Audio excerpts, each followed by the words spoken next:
ធ្វើដូចម្ដេចដើម្បីផ្ដល់ជាកម្លាំងចិត្តដ៏ល្អដល់កូនពេលប្រឡង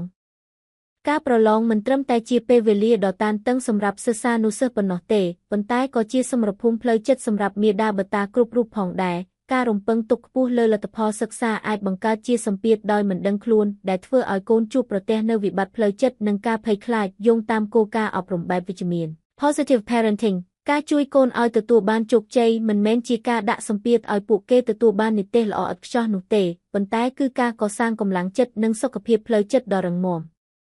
ខាងក្រោមនេះជាវិធីសាស្ត្រគន្លឹះនិងការអនុវត្តបែបវិជ្ជមានដែលមាតាបិតាគ្រប់រូបគួរស្វែងយល់ដើម្បីជ្រោមជ្រែងកូនឲ្យឆ្លងកាត់រដូវកាលប្រឡងដោយទំនុកចិត្ត 1. សរសើរពីការខិតខំប្រឹងប្រែងជាជាងលទ្ធផលនៅពេលអ្នកកោតសរសើរចំពោះការអត់ធ្មត់វិន័យក្នុងការរំលឹកមេរៀននិងការព្យាយាមកម្ចាត់ភាពខ្ជិលច្រអូសកូននឹងយល់ថាតម្លៃពិតប្រាកដរបស់ពួកគេស្ថិតលើការព្យាយាមមិនមែននៅលើក្រដាសពិន្ទុឡើយការធ្វើបែបនេះជួយកាត់បន្ថយការភ័យខ្លាចចំពោះបរាជ័យបានយ៉ាងច្រើន 2. បង្កើតបរិយាកាសស្ងប់ស្ងាត់និងកក់ក្ដៅនៅក្នុងផ្ទះ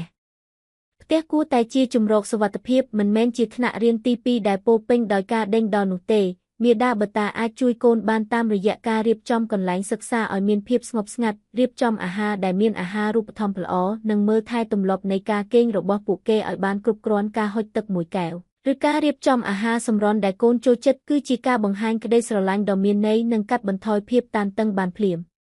3. ជៀសវាងការប្រៀបធៀបដាច់ខាតការប្រៀបធៀបសមត្ថភាពកូនទៅនឹងកូនគេឬបងប្អូនបង្កើតគឺជាអាវុធដ៏មុតស្រួចដែលបំផ្លាញទំនុកចិត្តរបស់កូនយោងតាមទ្រឹស្ដី Positive Parenting កូនម្នាក់មានចង្វាក់នៃការលូតលាស់និងទេពកោសល្យផ្ទាល់ខ្លួនការប្រៀបធៀបមិនបានធ្វើឲ្យកូនប្រឹងប្រែងជាងមុននោះទេប៉ុន្តែវាបង្កើតនូវការឈឺចាប់ភាពសង្ស័យលើសមត្ថភាពខ្លួនឯងនិងធ្វើឲ្យពួកគេបាក់ទឹកចិត្តយ៉ាងធ្ងន់ធ្ងរ 4. ធ្វើជាអ្នកស្ដាប់ដ៏ល្អដោយក្តីយកចិត្តនៅពេលកូនបង្ហាញអារម្មណ៍ភ័យខ្លាចតានតឹងឬអ៊ូទំថាមេរៀនពិបាកណាស់កុំប្រញាប់ប្រញ័រស្ដីបន្ទោសឬទូន្មានមេរៀនជីវិតវែងឆ្ងាយអ្វីដែលពួកគេត្រូវការនៅពេលនោះគឺអ្នកស្ដាប់ដែលយល់ចិត្តការអបយ៉ាងកក់ក្ដៅរួមជាមួយនឹងពាក្យសម្ដីសាមញ្ញដូចជាប៉ាម៉ាក់យល់ថាវាពិបាកប៉ុន្តែប៉ាម៉ាក់ជឿជាក់លើកូនហើយនឹងនៅក្បែរកូនជានិច្ចអាចជាឱសថសម្រួលផ្លូវចិត្តដ៏មានប្រសិទ្ធភាពបំផុត 5. បញ្ជាក់ពីក្តីស្រឡាញ់ដោយគ្មានលក្ខខណ្ឌ